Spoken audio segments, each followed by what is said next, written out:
ಎಲ್ಲರಿಗೂ ನಮಸ್ಕಾರಗಳು. ಪ್ರಚಲಿತ ಘಟನೆಗಳ ತರಗತಿಗೆ ಸ್ವಾಗತ. ಈ ದಿನ ನಾವು ಮುಂಬರುವ ಪರೀಕ್ಷೆಗಳಿಗೆ ಅತಿ ಉಪಯುಕ್ತವಾಗಲಿರುವ ಮಾಹಿತಿಯನ್ನ ತಿಳಿದುಕೊಳ್ಳೋಣ. ಆದ್ದರಿಂದ ವಿಡಿಯೋವನ್ನ ಕೊನೆವರೆಗೂ ವೀಕ್ಷಿಸಿ. ಮೊದಲನೇದಾಗಿ HADR ವ್ಯಾಯಾಮ. HADR humanitarian assistance and disaster relief. ಭಾರತೀಯ ನೌಕಾಪಡೆಯ ಕಡಲಾಚೆಯ ಗಸ್ತು ನೌಕೆ INS ಶಾರದಾ ತನ್ನ ಮೊದಲ ಮಾನವೀಯ ನೆರವು ಮತ್ತು ವಿಪತ್ತು ಪರಿಹಾರ ವ್ಯಾಯಾಮದಲ್ಲಿ ಭಾಗವಹಿಸಲು ಮಾಪಿಲಾಪುಷಿ ಅಟಾಲ್ಗೆ ಹೋಗಿದೆ. ಆದ್ದರಿಂದ ಇದು ಸುದ್ದಿಯಲ್ಲಿದೆ. ಈ ಉಪಕ್ರಮವು ಪ್ರಾದೇಶಿಕ ಕಡಲ ಸಹಕಾರವನ್ನ ಬೆಳೆಸುವ ಮತ್ತು ಹಿಂದೂ ಮಹಾಸಾಗರದ ಪ್ರದೇಶದಲ್ಲಿ ವಿಪತ್ತು ಸನ್ನದ್ಧತೆಯನ್ನು ಖಚಿತಪಡಿಸಿಕೊಳ್ಳುವ ಭಾರತದ ವಿಶಾಲ ಕಾರ್ಯತಂತ್ರದ ದೃಷ್ಟಿಯ ಭಾಗವಾಗಿದೆ. ಈ ನಿಯೋಜನೆಯು ಭಾರತದ ನೆರೆಹೊರೆಯವರು ಮೊದಲು ನೀತಿಗೆ ಬದ್ಧತೆಯನ್ನ ಒತ್ತಿ ಹೇಳುತ್ತದೆ. ಮಾಲ್ಡೀವ್ಸ್ನಲ್ಲಿ ವಿಪತ್ತು ಪರಿಹಾರಕ್ಕಾಗಿ ನಮ್ಮ INS ಶಾರದಾ ನೌಕೆ ಹೋಗಿದೆ. ಆದ್ದರಿಂದ ಇದು ಸುದ್ದಿಯಲ್ಲಿತ್ತು.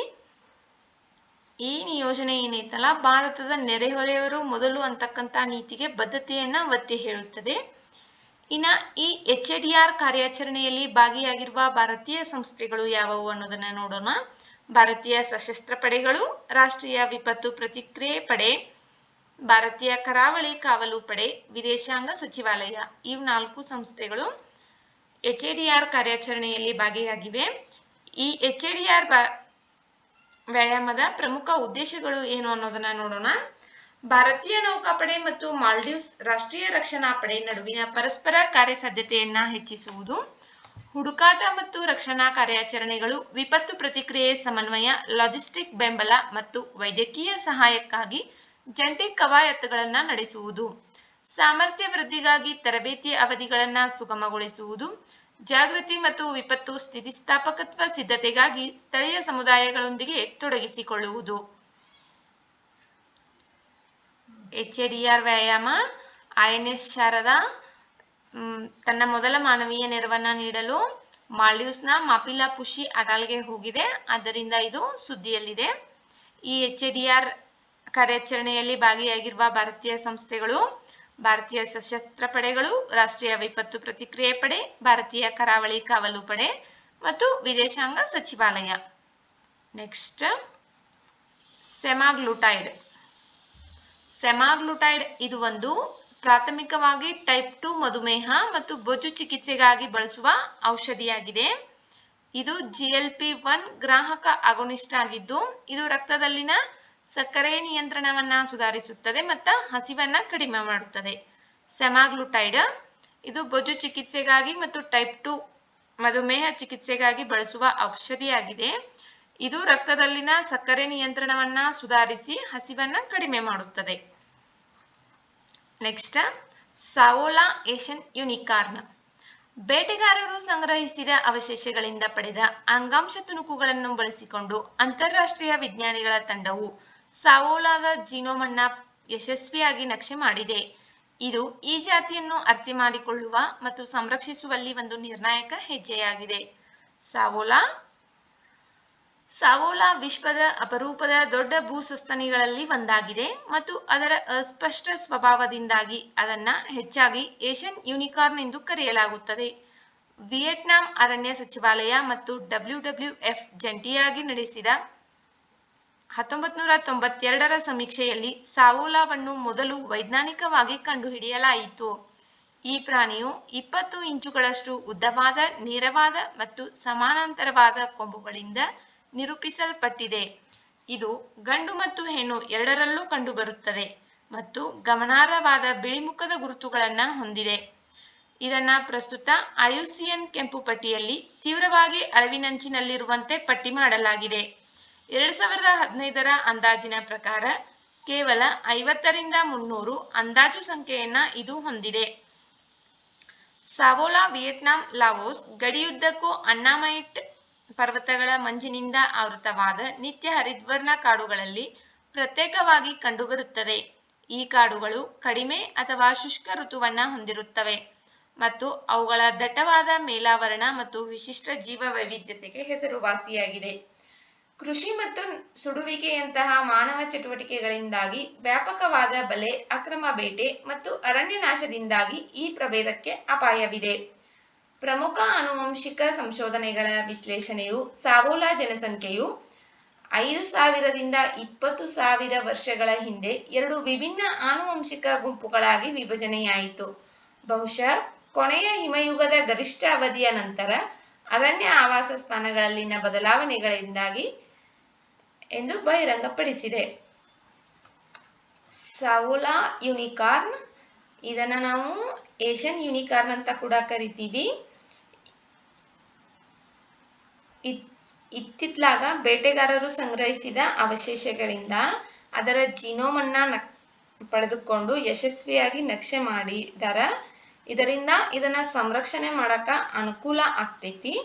ಇದು ಆಲ್ರೆಡಿ ಏನೈತಿ ಅಂತಂದ್ರ IUCN ರೆಡ್ ಲಿಸ್ಟ್ ಒಳಗೆ ಐತಿ. ನೆಕ್ಸ್ಟ್, ಇಸ್ಲಾಮಿಕ್ ಸಹಕಾರ ಸಂಘಟನೆ, Organisation of Islamic Cooperation. Bharat ಮತ್ತು ಪಾಕಿಸ್ತಾನ ನಡುವಿನ ಉದ್ವಿಗ್ನ ಪರಿಸ್ಥಿತಿಯ ಬಗ್ಗೆ ಇಸ್ಲಾಮಿಕ್ ಸಹಕಾರ ಸಂಘಟನೆ ತನ್ನ ಇತ್ತೀಚಿನ ಹೇಳಿಕೆಯಲ್ಲಿ ಕಳವಳ ವ್ಯಕ್ತಪಡಿಸಿದ್ದು, ಸಂಯಮ ಮತ್ತು ಸಂವಾದಕ್ಕೆ ಕರೆ ನೀಡಿದೆ. ಇಸ್ಲಾಮಿಕ್ ಸಹಕಾರ ಸಂಘಟನೆಯು ವಿಶ್ವಸಂಸ್ಥೆಯ ನಂತರ 2ನೇ ಅತಿದೊಡ್ಡ ಅಂತರ್ ಸರ್ಕಾರಿ ಸಂಸ್ಥೆಯಾಗಿದೆ. 4 ಖಂಡಗಳನ್ನು ಒಳಗೊಂಡ 57 ಸದಸ್ಯ ರಾಷ್ಟ್ರಗಳನ್ನು ಹೊಂದಿದೆ. ಇದು ಟೈಪಿಂಗ್ ಮಿಸ್ಟೇಕ್ ಆಗಿತ್ತು, ಅದು ರಾಷ್ಟ್ರಗಳು. ಸೆಪ್ಟೆಂಬರ್ 25, 1969ರಂದು ಮೊರೊಕ್ಕೊದ ರಬತ್ನಲ್ಲಿ ನಡೆದ ಐತಿಹಾಸಿಕ ಶೃಂಗಸಭೆಯ ನಿರ್ಧಾರದ ಮೇರೆಗೆ ಈ ಸಂಸ್ಥೆಯನ್ನ ಸ್ಥಾಪಿಸಲಾಯಿತು. ಉದ್ದೇಶ: ಇದು ಇಸ್ಲಾಮಿಕ್ ಮೌಲ್ಯಗಳನ್ನು ಸಂರಕ್ಷಿಸುವುದು, ಸದಸ್ಯ ರಾಷ್ಟ್ರಗಳ ರಾಷ್ಟ್ರೀಯ ಸಾರ್ವಭೌಮತ್ವ ಮತ್ತು ಸ್ವಾತಂತ್ರ್ಯವನ್ನ ರಕ್ಷಿಸುವುದು ಮತ್ತು ಅಂತಾರಾಷ್ಟ್ರೀಯ ಶಾಂತಿ ಮತ್ತು ಭದ್ರತೆಗೆ ಕೊಡುಗೆ ನೀಡುವ ಗುರಿಯನ್ನ ಹೊಂದಿದೆ. ಆರ್ಥಿಕ, ಸಾಮಾಜಿಕ ಮತ್ತು ರಾಜಕೀಯ ಕ್ಷೇತ್ರಗಳಲ್ಲಿ ಮುಸ್ಲಿಂ ಜಗತ್ತಿನ ಹಿತಾಸಕ್ತಿಯನ್ನ ಖಚಿತಪಡಿಸಿಕೊಳ್ಳಲು ಮತ್ತು ರಕ್ಷಿಸಲು OIC ಸಾಮೂಹಿಕ ಧ್ವನಿಯಾಗಿದೆ. ಇದರ ಪ್ರಧಾನ ಕಚೇರಿ ಜೆಡ್ಡಾ, ಸೌದಿ ಅರೇಬಿಯಾದಲ್ಲಿದೆ. ಇದರ ಅಧಿಕೃತ ಭಾಷೆಗಳು ಅರೇಬಿಕ್, ಇಂಗ್ಲಿಷ್ ಮತ್ತು ಫ್ರೆಂಚ್.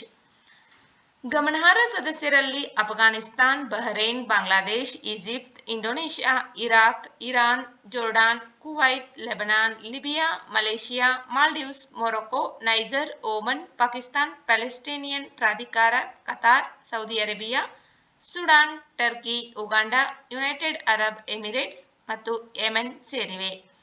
ಇಸ್ಲಾಮಿಕ್ ಸಮಿಟ್ ಕಾನ್ಫರೆನ್ಸ್ ಸರ್ವೋಚ್ಚ ಪ್ರಾಧಿಕಾರವಾಗಿದ್ದು, ಇದು ಸಂಘಟನೆಯ ನೀತಿಯನ್ನು ರೂಪಿಸಲು ಪ್ರತಿ 3 ವರ್ಷಗಳಿಗೊಮ್ಮೆ ಸಭೆ ಸೇರುತ್ತದೆ. ವಿದೇಶಾಂಗ ಮಂತ್ರಿಗಳ ಮಂಡಳಿ ವರ್ಷಕ್ಕೊಮ್ಮೆ ಸಭೆ ಸೇರಿ ಶೃಂಗಸಭೆಯು ವ್ಯಾಖ್ಯಾನಿಸಿದ ನೀತಿಯ ಚೌಕಟ್ಟಿನೊಳಗೆ ತೆಗೆದುಕೊಂಡ ನಿರ್ಧಾರಗಳ ಅನುಷ್ಠಾನವನ್ನ ಪರಿಶೀಲಿಸುತ್ತದೆ. OIC, Organisation of Islamic Cooperation, ಇದು ಇತ್ತೀಚೆಗೆ ನಡೆದ ಏನು ಪರಿಸ್ಥಿತಿ ಉಂಟಾಗೈತಲ್ಲ ಭಾರತ ಮತ್ತು ಪಾಕಿಸ್ತಾನದ ಮಧ್ಯೆ, ಅದರ ಬಗ್ಗೆ ಕಳವಳ ವ್ಯಕ್ತಪಡಿಸಿದೆ ಮತ್ತು ಆದ್ದರಿಂದ ಇದು ಸುದ್ದಿಯಲ್ಲೈತಿ. ಇದು ವಿಶ್ವಸಂಸ್ಥೆಯ ನಂತರ 2ನೇ ಅತಿ ದೊಡ್ಡ ಅಂತರ್ ಸರ್ಕಾರಿ ಸಂಸ್ಥೆಯಾಗೈತಿ. 4 ಖಂಡಗಳನ್ನ ಒಳಗೊಂಡ 57 ಸದಸ್ಯ ರಾಷ್ಟ್ರಗಳನ್ನ ಇದು ಒಳಗೊಂಡೈತಿ. 1969 ಸೆಪ್ಟೆಂಬರ್ 25ರಂದು ಮೊರೊಕ್ಕೊದ ರಬತ್ನಲ್ಲಿ ನಡೆದಂತಹ ಶೃಂಗಸಭೆಯಲ್ಲಿ ಈ ಸಂಸ್ಥೆಯ ಸ್ಥಾಪನೆ ಬಗ್ಗೆ ನಿರ್ಧಾರವನ್ನ ಕೈಗೊಳ್ಳಲಾಯಿತು. ಇದರ ಪ್ರಧಾನ ಕಚೇರಿ ಸೌದಿ ಅರೇಬಿಯಾದ ಜೆಡ್ಡಾದಲ್ಲಿದೆ. ಇದರ ಅಧಿಕೃತ ಭಾಷೆಗಳು ಇಂಗ್ಲಿಷ್, ಅರೇಬಿಕ್ ಮತ್ತು ಫ್ರೆಂಚ್. ಇದು ಪ್ರತಿ 3 ವರ್ಷಗಳಿಗೊಮ್ಮೆ ಕಾನ್ಫರೆನ್ಸ್ ಮಾಡ್ತೈತಿ. ಎದ್ರ ಸಲುವಾಗಿ ಅಂತಂದ್ರ ಸಂಘಟನೆಯ ನೀತಿಯನ್ನ ರೂಪಿಸಲು. ನೆಕ್ಸ್ಟ್, ಸಂಜಯ್ ಗಾಂಧಿ ರಾಷ್ಟ್ರೀಯ ಉದ್ಯಾನವನ, ಸಂಜಯ್ ಗಾಂಧಿ ನ್ಯಾಷನಲ್ ಪಾರ್ಕ್. ಇತ್ತೀಚಿನ ಜನಗಣತಿಯು ಸಂಜಯ್ ಗಾಂಧಿ ರಾಷ್ಟ್ರೀಯ ಉದ್ಯಾನವನದಲ್ಲಿ ಕನಿಷ್ಠ 54 ಚಿರತೆಗಳನ್ನು ಬಹಿರಂಗಪಡಿಸಿದೆ. ಇದು ನಗರೀಕರಣ ಮತ್ತು ಸಂರಕ್ಷಣಾ ಪ್ರಯತ್ನಗಳ ನಡುವೆ ವನ್ಯಜೀವಿಗಳ ಸಹಬಾಳ್ವೆಯನ್ನ ಎತ್ತಿ ತೋರಿಸುತ್ತದೆ. ಮುಂಬೈನ ಉತ್ತರ ಭಾಗದಲ್ಲಿರುವ ಬೋರಿವೇಲಿ ಬಳಿಯ ಅತಿದೊಡ್ಡ ಸಂರಕ್ಷಿತ ಪ್ರದೇಶವಾಗಿದೆ. ಯಾವುದು? ಸಂಜಯ್ ಗಾಂಧಿ ರಾಷ್ಟ್ರೀಯ ಉದ್ಯಾನವನ ಏನೈತಲ್ಲ, ಇದು ಮುಂಬೈನ ಉತ್ತರ ಭಾಗದಲ್ಲಿರ್ತಕ್ಕಂತಹ ಬೋರಿವೇಲಿ ಬಳಿ ಅತಿದೊಡ್ಡ ಸಂರಕ್ಷಿತ ಪ್ರದೇಶವಾಗಿದೆ. ಇದು ಭಾಗಶಃ ಥಾಣೆ ಜಿಲ್ಲೆಯಲ್ಲಿ ಮತ್ತು ಮಹಾರಾಷ್ಟ್ರದ ಮುಂಬೈ ಉಪನಗರ ಜಿಲ್ಲೆಯಲ್ಲಿದೆ. ಆರಂಭಿಕ ದಿನಗಳಲ್ಲಿ ಈ ಉದ್ಯಾನವನವನ್ನ ಕೃಷ್ಣಗಿರಿ ಉದ್ಯಾನವನ ಎಂದು ಕರೆಯಲಾಗುತ್ತಿತ್ತು. ಆದಾಗ್ಯೂ 1974ರಲ್ಲಿ ಈ ಉದ್ಯಾನವನವನ್ನ ಬೋರಿವೇಲಿ ರಾಷ್ಟ್ರೀಯ ಉದ್ಯಾನವನ ಎಂದು ಮತ್ತು 1981ರಲ್ಲಿ ದಿವಂಗತ ಭಾರತೀಯ ನಾಯಕ ಸಂಜಯ್ ಗಾಂಧಿ ಅವರಿಗೆ ಗೌರವ ಸಲ್ಲಿಸಲು ಸಂಜಯ್ ಗಾಂಧಿ ರಾಷ್ಟ್ರೀಯ ಉದ್ಯಾನವನ ಎಂದು ಬದಲಾಯಿಸಲಾಯಿತು. ಸಂಜಯ್ ಗಾಂಧಿ ರಾಷ್ಟ್ರೀಯ ಉದ್ಯಾನವನವನ್ನ ಮೊದಲು ಕೃಷ್ಣಗಿರಿ ರಾಷ್ಟ್ರೀಯ ಉದ್ಯಾನವನವೆಂದು, ಅದಾದ ನಂತರ 1974ರಲ್ಲಿ ಬೋರಿವೇಲಿ ರಾಷ್ಟ್ರೀಯ ಉದ್ಯಾನವನವೆಂದು ನಾಮಕರಣ ಮಾಡಲಾಯಿತು. 1981ರಲ್ಲಿ ಸಂಜಯ್ ಗಾಂಧಿ ರಾಷ್ಟ್ರೀಯ ಉದ್ಯಾನವನವೆಂದು ನಾಮಕರಣ ಮಾಡಲಾಗಿದೆ. ಇದು 103 ಚದರ ಕಿಲೋಮೀಟರ್ ವಿಸ್ತೀರ್ಣವನ್ನ ಹೊಂದಿದ್ದು ನಗರ ಮಿತಿಯೊಳಗೆ ಇರುವ ವಿಶ್ವದ ಅತಿದೊಡ್ಡ ಉದ್ಯಾನವನಗಳಲ್ಲಿ ಒಂದಾಗಿದೆ. ವಿಶ್ವದ ಅತಿದೊಡ್ಡ ಉದ್ಯಾನವನ, ನಗರದ ಮಿತಿಯೊಳಗಿರ್ತಕ್ಕಂತಹ ವಿಶ್ವದ ಅತಿದೊಡ್ಡ ಉದ್ಯಾನವನಗಳಲ್ಲಿ ಒಂದಾಗಿದೆ. ಉದ್ಯಾನವನದೊಳಗೆ ಇರುವ ಕಣೇರಿ ಗುಹೆಗಳನ್ನ 1ನೇ ಶತಮಾನದ ಸಾಮಾನ್ಯ ಶಕ ಮತ್ತು 10ನೇ ಶತಮಾನದ ನಡುವೆ ಬೌದ್ಧ ಸನ್ಯಾಸಿಗಳು ಕೆತ್ತಿದ್ದಾರೆ. ಈ ಗುಹೆಗಳು ಸನ್ಯಾಸಿಗಳ ಮಠಗಳು, ದೇವಾಲಯಗಳು, ಶಾಲೆಗಳು ಮತ್ತು ಭಿಕ್ಷುಗಳಿಗೆ ವಾಸಸ್ಥಾನಗಳಾಗಿ ಕಾರ್ಯನಿರ್ವಹಿಸುತ್ತಿದ್ದವು. ಅವು ಭಾರತದ ಬೌದ್ಧ ಕಲೆ ಮತ್ತು ವಾಸ್ತುಶಿಲ್ಪದ ಅತ್ಯುತ್ತಮ ಉದಾಹರಣೆಗಳನ್ನ ಸಹ ಒಳಗೊಂಡಿವೆ. ಅವುಗಳನ್ನ ಬೃಹತ್ ಬಸಾಲ್ಟಿಕ್ ಬಂಡೆಯ ಹೊರಹರಿವಿನಿಂದ ಕೆತ್ತಲಾಗಿದೆ. ಇದಲ್ಲದೆ ಉದ್ಯಾನವನವು ತುಳಸಿ ಸರೋವರ ಮತ್ತು ವಿಹಾರ ಸರೋವರ ಎಂಬ 2 ಕೃತಕ ಸರೋವರಗಳನ್ನ ಹೊಂದಿದೆ. 2 ಸರೋವರಗಳು ಒಟ್ಟಾಗಿ ದಕ್ಷಿಣ ಮುಂಬೈಗೆ ಗಮನಾರ್ಹ ಪ್ರಮಾಣದ ನೀರನ್ನ ಪೂರೈಸುತ್ತವೆ. ಸಂಜಯ್ ಗಾಂಧಿ ರಾಷ್ಟ್ರೀಯ ಉದ್ಯಾನವನ ಇದು ಮುಂಬೈನ ಬೋರಿವೇಲಿ ಬಳಿ ಇರತಕ್ಕಂತಹ ಒಂದು ದೊಡ್ಡ ಸಂರಕ್ಷಿತ ಪ್ರದೇಶವಾಗಿದೆ. ಇದನ್ನ ಮೊದಲು ಕೃಷ್ಣಗಿರಿ ರಾಷ್ಟ್ರೀಯ ಉದ್ಯಾನವನ, ಅದಾದ ನಂತರ ಬೋರಿವೇಲಿ ರಾಷ್ಟ್ರೀಯ ಉದ್ಯಾನವನ ಅಂತ ಹೇಳಿ ಕರೆದು ಈಗ ಫೈನಲ್ ಆಗಿ ಸಂಜಯ್ ಗಾಂಧಿ ರಾಷ್ಟ್ರೀಯ ಉದ್ಯಾನವನವೆಂದು ಕರೆಯಲಾಗುತ್ತದೆ. ಇದು ನಗರದ ಮಿತಿಯೊಳಗಿರತಕ್ಕಂತಹ ವಿಶ್ವದ ಅತಿದೊಡ್ಡ ಉದ್ಯಾನವನಗಳಲ್ಲಿ ಒಂದಾಗಿದೆ. ಇದರ ವಿಸ್ತೀರ್ಣ 103 ಚದರ ಕಿಲೋಮೀಟರ್ ಆಗಿದೆ. ನೆಕ್ಸ್ಟ್ ಗಾಸೆಂ ಬಸೀರ್ ಕ್ಷಿಪಣಿ. ಗಾಸೆಂ ಬಸೀರ್ ಕ್ಷಿಪಣಿಯನ್ನ ಇರಾನ್ ದೇಶದವರು ಅಭಿವೃದ್ಧಿಪಡಿಸಿದ್ದಾರೆ. ಇದು ಮಧ್ಯಮ ಶ್ರೇಣಿಯ ಬ್ಯಾಲಿಸ್ಟಿಕ್ ಕ್ಷಿಪಣಿಯಾಗಿದೆ. ಇದರ ಗರಿಷ್ಠ ವ್ಯಾಪ್ತಿ 1200 ಕಿಲೋಮೀಟರ್ಗಳಿಗಿಂತ ಹೆಚ್ಚಿಗೆ ಇದೆ. ನೆಕ್ಸ್ಟ್ ಇಸಿನೆಟ್.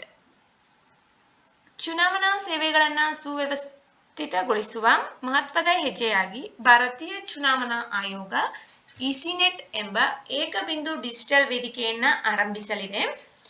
ಇಸಿನೆಟ್ ಇದು ಭಾರತದ ಚುನಾವಣಾ ಆಯೋಗ ಅಭಿವೃದ್ಧಿಪಡಿಸುತ್ತಿರುವ ಏಕಬಿಂದು ಡಿಜಿಟಲ್ ವೇದಿಕೆಯಾಗಿದೆ. Single point digital platform. ಇದು ಮತದಾರರು ಮತ್ತು ಚುನಾವಣಾ ಅಧಿಕಾರಿಗಳು, ರಾಜಕೀಯ ಪಕ್ಷಗಳು ಮತ್ತು ನಾಗರಿಕ ಸಮಾಜದಂತಹ ಇತರ ಪಾಲುದಾರರಿಗೆ ಹೊಸ ಬಳಕೆದಾರ ಸ್ನೇಹಿ ಡಿಜಿಟಲ್ ಇಂಟರ್ಫೇಸ್ ಆಗಿದೆ. ಇದು ಆಯೋಗದ ಅಸ್ತಿತ್ವದಲ್ಲಿರುವ 40ಕ್ಕೂ ಹೆಚ್ಚು ಮೊಬೈಲ್ ಮತ್ತು ವೆಬ್ ಅಪ್ಲಿಕೇಶನ್ಗಳನ್ನು ಸಂಯೋಜಿಸುತ್ತದೆ ಮತ್ತು ಮರುಹೊಂದಿಸುತ್ತದೆ. ECINet voter helpline app, voter turnout app, cVIGIL, Suvidha 2.0, ESMS Saksham ಮತ್ತು ಕೆವೈಸಿ ಆ್ಯಪ್ನಂತಹ ಅಸ್ತಿತ್ವದಲ್ಲಿರುವ ಆ್ಯಪ್ಗಳನ್ನು ಒಳಗೊಳ್ಳುತ್ತದೆ. ಇಸಿನೆಟ್ ಎಲ್ಲಾ ಚುನಾವಣಾ ಸಂಬಂಧಿತ ಚಟುವಟಿಕೆಗಳಿಗೆ ಒಂದೇ ವೇದಿಕೆಯನ್ನು ಒದಗಿಸುವ ಮೂಲಕ ಬಳಕೆದಾರರ ಇಂಟರ್ಫೇಸ್ ಮತ್ತು ಸರಳೀಕೃತ ಬಳಕೆದಾರರ ಅನುಭವವನ್ನು ಹೊಂದಿರುತ್ತದೆ.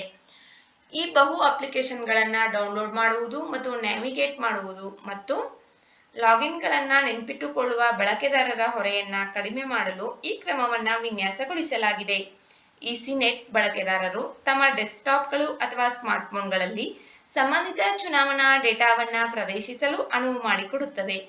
ಇಸಿನೆಟ್ನಲ್ಲಿ ಡೇಟಾವನ್ನ ಅಧಿಕೃತ ಇಸಿಐ ಅಧಿಕಾರಿ ಮಾತ್ರ ನಮೂದಿಸುತ್ತಾರೆ. ಇಸಿನೆಟ್ ಮೂಲಕ ಒದಗಿಸಲಾದ ದತ್ತಾಂಶವು 1950ರ ಜನತಾ ಪ್ರಾತಿನಿಧ್ಯ ಕಾಯ್ದೆ, 1951ರ ಚುನಾವಣಾ ನಿಯಮಗಳ ನೋಂದಣಿ, 1960ರ ಚುನಾವಣಾ ನಡವಳಿಕೆ ನಿಯಮಗಳು ಮತ್ತು ಕಾಲಕಾಲಕ್ಕೆ ಭಾರತೀಯ ಚುನಾವಣಾ ಆಯೋಗ ಹೊರಡಿಸುವ ಸೂಚನೆಗಳಿಂದ ಸ್ಥಾಪಿಸಲಾದ ಕಾನೂನು ಚೌಕಟ್ಟಿನೊಳಗೆ ಕಟ್ಟುನಿಟ್ಟಾಗಿ ಜೋಡಿಸಲ್ಪಡುತ್ತದೆ.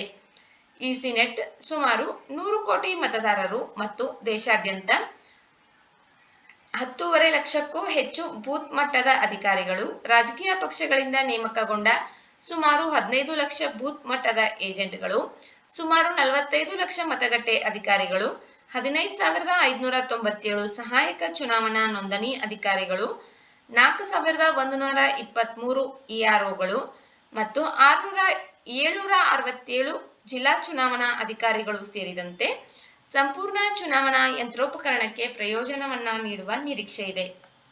ಇಸಿನೆಟ್ ಇದು ಏಕಬಿಂದು ಡಿಜಿಟಲ್ ವೇದಿಕೆಯಾಗಿದೆ. ಇದನ್ನ ಭಾರತೀಯ ಚುನಾವಣಾ ಆಯೋಗ ಆರಂಭಿಸಲಿದೆ. ಇದು ಈಗಾಗಲೇ ಇರತಕ್ಕಂತಹ ಎಲ್ಲ ಆ್ಯಪ್ಗಳನ್ನ ಒಳಗೊಂಡಿರ್ತಕ್ಕಂತಹ ಒಂದು ಡಿಜಿಟಲ್ ಪ್ಲಾಟ್ಫಾರ್ಮ್ ಆಗಲಿದೆ.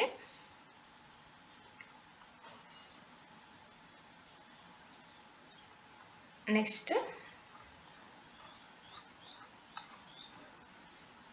ಒಟ್ಟು ಅನುಮತಿಸಬಹುದಾದ ಕ್ಯಾಚ್ ಟ್ಯಾಕ್ ಟೋಟಲ್ ಅಲವೇಬಲ್ ಕ್ಯಾಚ್. ಒಟ್ಟು ಅನುಮತಿಸಬಹುದಾದ ಮೀನು ಹಿಡಿಯುವಿಕೆ ಎಂದರೇನು? ಮಿತಿಮೀರಿದ ಮೀನುಗಾರಿಕೆಯನ್ನ ತಡೆಗಟ್ಟಲು ನಿರ್ದಿಷ್ಟ ಅವಧಿಯಲ್ಲಿ ಕಾನೂನುಬದ್ಧವಾಗಿ ಹಿಡಿಯಬಹುದಾದ ನಿರ್ದಿಷ್ಟ ಮೀನು ಪ್ರಭೇದಗಳ ಗರಿಷ್ಠ ಪ್ರಮಾಣವನ್ನ ಟ್ಯಾಕ್ ಅಂತ ಹೇಳ್ತೀವಿ. ಈ ಟ್ಯಾಕ್ ಮಿತಿಯನ್ನ ರಾಷ್ಟ್ರೀಯ ಮೀನುಗಾರಿಕೆ ಅಧಿಕಾರಿಗಳು ಅಥವಾ FAO ಅಥವಾ ಪ್ರಾದೇಶಿಕ ಮೀನುಗಾರಿಕೆ ನಿರ್ವಹಣಾ ಸಂಸ್ಥೆಗಳಂತಹ ಅಂತಾರಾಷ್ಟ್ರೀಯ ಸಂಸ್ಥೆಗಳು ನಿರ್ಧರಿಸುತ್ತವೆ. ಇದು ಟ್ಯಾಕ್ ಏನೈತಲ್ಲ, ಇದು ಮೀನು ಸಂಗ್ರಹಗಳ ಅತಿಯಾದ ಶೋಷಣೆಯನ್ನ ತಡೆಯುತ್ತದೆ, ಸಮುದ್ರ ಜೀವ ವೈವಿಧ್ಯದಂತೆ ಮತ್ತು ದೀರ್ಘಕಾಲೀನ ಸುಸ್ಥಿರತೆಯನ್ನ ಬೆಂಬಲಿಸುತ್ತದೆ. ಭಾರತದಲ್ಲಿ ಕಾಲೋಚಿತ ಮೀನುಗಾರಿಕೆ ನಿಷೇಧವನ್ನ ಜಾರಿಗೊಳಿಸುತ್ತದೆ. ಇದು ಸಂತಾನೋತ್ಪತ್ತಿಯ ಅವಧಿಯಲ್ಲಿ ಮೀನುಗಳ ದಾಸ್ತಾನುಗಳನ್ನ ಸಂರಕ್ಷಿಸಲು ನಿರ್ದಿಷ್ಟ ಅವಧಿಗೆ ಶೂನ್ಯಕ್ಕೆ ಸಮಾನವಾದ ಟ್ಯಾಕ್ ಆಗಿ ಕಾರ್ಯನಿರ್ವಹಿಸುತ್ತದೆ. ಭಾರತದ ವಿಶೇಷ ಆರ್ಥಿಕ ವಲಯದಲ್ಲಿ ವಾರ್ಷಿಕವಾಗಿ 61 ದಿನಗಳವರೆಗೆ ನಿಷೇಧವನ್ನ ಜಾರಿಗೊಳಿಸಲಾಗುತ್ತದೆ. ಪೂರ್ವ ಕರಾವಳಿಯಲ್ಲಿ ಏಪ್ರಿಲ್ 15ರಿಂದ ಜೂನ್ 14ರವರೆಗೆ, ಪಶ್ಚಿಮ ಕರಾವಳಿಯಲ್ಲಿ ಜೂನ್ 1ರಿಂದ ಜುಲೈ 31ರವರೆಗೆ. ಮಳೆಗಾಲದಲ್ಲಿ ಮೀನುಗಳು ಹೆಚ್ಚಿನ ಸಂಖ್ಯೆಯಲ್ಲಿ ಸಂತಾನೋತ್ಪತ್ತಿ ಮಾಡುವ ಸಮಯದಲ್ಲಿ ಮೊಟ್ಟೆ ಇಡುವ ಮೀನುಗಳನ್ನ ರಕ್ಷಿಸುವುದು ಮತ್ತು ಸಮುದ್ರ ಜೀವಿಗಳ ಪುನರುತ್ಪಾದನೆಯನ್ನ ಬೆಂಬಲಿಸುವುದು ಈ ನಿರ್ಬಂಧದ ಗುರಿಯಾಗಿದೆ. ಈ ಟ್ಯಾಕ್ ಎದಕ್ಕೆ ಸಂಬಂಧಪಟ್ಟೈತಿ ಅಂದ್ರ ಮೀನುಗಳನ್ನ ಹಿಡಿಯುವುದಕ್ಕೆ ಸಂಬಂಧಪಟ್ಟಿದೆ. ಇದರದ ಉದ್ದೇಶ ಏನಂತಂದ್ರ ಮೀನುಗಳನ್ನ ಸಂರಕ್ಷಿಸುವುದು ಮತ್ತು ಸಮುದ್ರ ಜೀವಿಗಳ ಪುನರುತ್ಪಾದನೆಯನ್ನ ಬೆಂಬಲಿಸುವುದು ಇದರ ಗುರಿಯಾಗೈತಿ. ಮತ್ತು ಒಂದಷ್ಟು ಟೈಮ್ ಇದನ್ನ ಸಂಪೂರ್ಣವಾಗಿ ನಿರ್ಬಂಧ ಮಾಡ್ತಾರ. ಯಾವ ಕಾರಣಕ್ಕಂದ್ರ ಮತ್ತೆ ಜೀವಿಗಳ ಉತ್ಪಾದನೆ ಆಗ್ಲಿ ಅನ್ನೋ ಒಂದು ಕಾರಣಕ್ಕ. ವಿಡಿಯೋ ನೋಡಿದ್ದಕ್ಕಾಗಿ ಧನ್ಯವಾದಗಳು. ವಿಡಿಯೋದಲ್ಲಿರುವ ಮಾಹಿತಿ ಉಪಯುಕ್ತವೆನಿಸಿದರೆ ವಿಡಿಯೋಗೆ ಒಂದು ಲೈಕ್ ಮಾಡಿ. ಮತ್ತಷ್ಟು ಮಾಹಿತಿಗಾಗಿ ನಮ್ಮ ಚಾನೆಲ್ನಲ್ಲಿರುವ ವಿಡಿಯೋಗಳನ್ನ ವೀಕ್ಷಿಸಿ. ಮುಂಬರುವ ವಿಡಿಯೋಗಳು ಮತ್ತು ಮಾಹಿತಿಗಾಗಿ ನಮ್ಮ ಚಾನೆಲ್ ಅನ್ನ ಉಚಿತವಾಗಿ ಸಬ್ಸ್ಕ್ರೈಬ್ ಮಾಡಿಕೊಳ್ಳಿ. ನಿಮ್ಮ ಸ್ನೇಹಿತರೊಂದಿಗೆ ಹಂಚಿಕೊಳ್ಳಿ. ನಿಮ್ಮ ಅನಿಸಿಕೆ ಅಭಿಪ್ರಾಯಗಳನ್ನ ಕಮೆಂಟ್ ಮೂಲಕ ತಿಳಿಸಿ. Thank you.